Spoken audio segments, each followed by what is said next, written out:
and let us all do we can to build a better future. Okay, we have a kind of a flipping way because today has been very much a haha, Wall Street bets is a thing. I wanted to go back to something that's actually kind of nice. It's a terrible thing that happened. We're going to have a video on that in a second. It's going to be difficult to watch. The context about it is actually not the worst thing that we've covered or seen. So, okay, so you know that Black Lives Matter is a thing. People, the whole group and everything. We've been covering them for quite a bit for a number of years. By the way, all the way back to the Obama administration, not just starting in the Trump administration like you might hear on TV. And so there were a lot of protests, and our stance generally, I'll speak for myself at least, with this sort of thing. I like groups that do things that change things. Yep. That's my standard of acceptability on a group and how effective it is can it change things?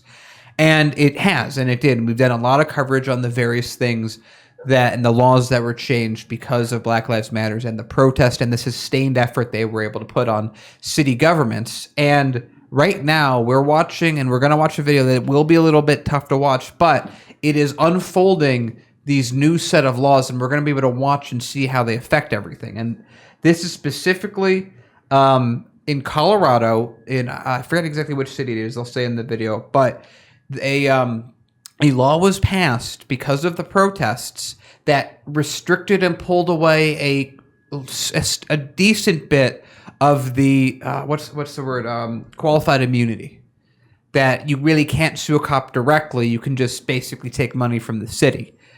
And the rule that was set up was qualified immunity still exists, but it's now not as all-encompassing as it used to be. So cops that are going out of their way for a long period of time to do something roguish, one might say illegal, would now fall under this new law of suing them. So you can now sue cops that have done things completely outside the bounds of their institution, such as, again, be warned for this video, but such as this. It's going to be difficult to watch.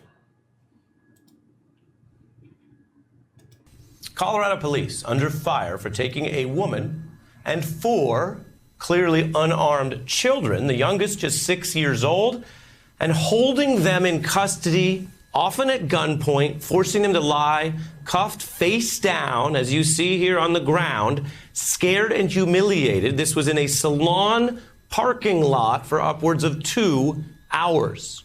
On that hot concrete. There's kids. They had guns on kids.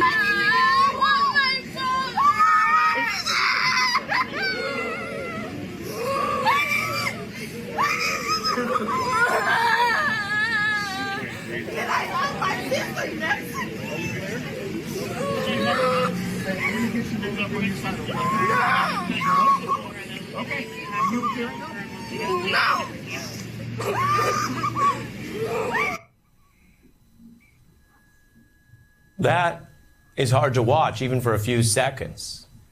Imagine living through it. That went on, as I mentioned, for upwards of 2 hours. This is America. This happens all the time. Most of the time, I'll be honest with you, it's not even on the national news. Now tonight, what's new is the woman you saw there, her name is Brittany Gilliam, is now suing Aurora, Colorado.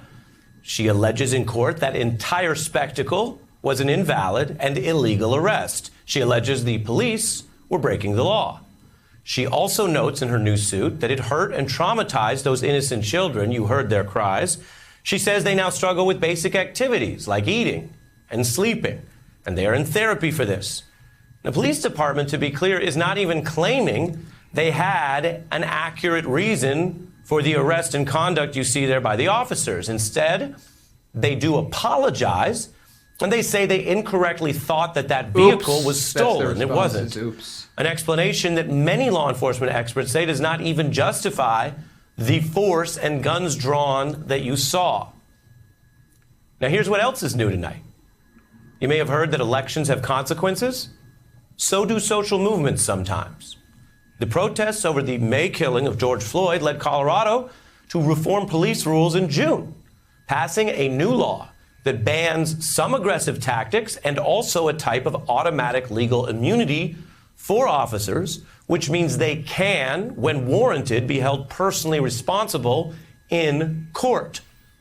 This is one of the first cases based on that new law. Good. And while everyone's entitled to their day in court, this is the first time citizens in that state have actually been entitled to take on police officers directly and personally for their own day in court.